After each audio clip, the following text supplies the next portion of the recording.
پتہ نہیں میری یہ عادت اچھی ہے یا بری، کوئی میرے ساتھ کتنا بھی برا کیوں نہ کر دے، میری ناراضگی کچھ وقت کی ہوتی ہے، بس اگلے کی پیار سے بات کرنے کی دیر ہے، میں سب بھول جاتی ہوں۔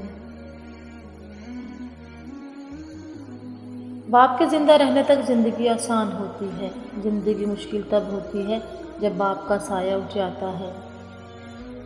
عمر کی اونچائیوں پہ چڑھتا ہوا انسان یہ بات بھول جاتا ہے کہ وہ در حقیقت زینہ در زینہ 2 گز زمین میں اتر رہا ہے۔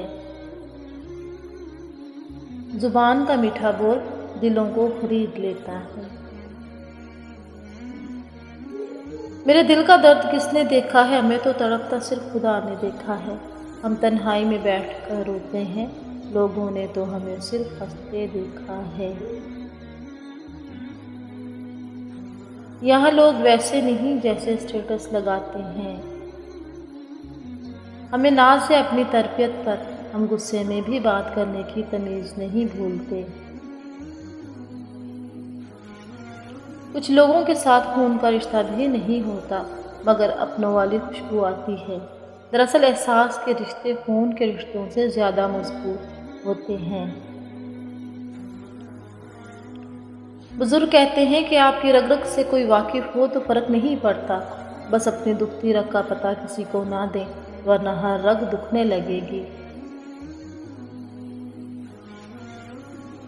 خدا ہر ماں باپ کو اتنی عمر دے کہ وہ ساری خوشیوں کو دیکھ سکے جو انہوں نے اپنی اولاد کے لیے مانگی ہیں، آمین۔ سب کچھ اپنے رب پر چھوڑ دیتی ہوں، اس لیے اتنا مطمئن رہتی ہوں۔ زندگی میں ایک بار محبت ضرور ہونی چاہیے تاکہ پتہ چلے کہ محبت کیوں نہیں ہونی چاہیے۔ جب آپ رب سے محبت کرتے ہیں تو وہ آپ کے دلوں میں انہی لوگوں کو بسنے دیتا ہے جو آپ کی محبت کے اہل ہوں، اور جب دل میں خدا سما جائے تو آنکھیں غم میں بھی مسکراتی ہیں۔ کبھی بھی اپنی بیٹی کی شادی جاہلوں اور بدتمیزوں میں مت کریں، خدا کی قسم اس لڑکی کو مارنے کی ضرورت نہیں پڑتی، تھوڑے عرصے میں وہ خود ہی مر جاتی ہے۔ جب کسی کے لیے آپ کا ہونا نہ ہونا برابر ہو تو اس کو اپنے ہونے کا بار بار شدت سے احساس دلاتے رہنا بے معنی ہے۔ رابطے اتنے ہی رکھو جتنے تکلیف نہ دیں۔ زندگی میں ہمیشہ ایک بات یاد رکھنا، اپنے حصے کی محبت اتنی شدت سے نبھاؤ کہ جب بھی کوئی تمہارا دل دکھائے وہ اپنے ہی نظر میں گر جائے۔ مرد کا گناہ وقت کے تالاب میں کنکر کی طرح ڈوب جاتا ہے، جبکہ عورت کا گناہ ساری عمر کمل کے پھول کی مانند سطح آب پہ رہتا ہے۔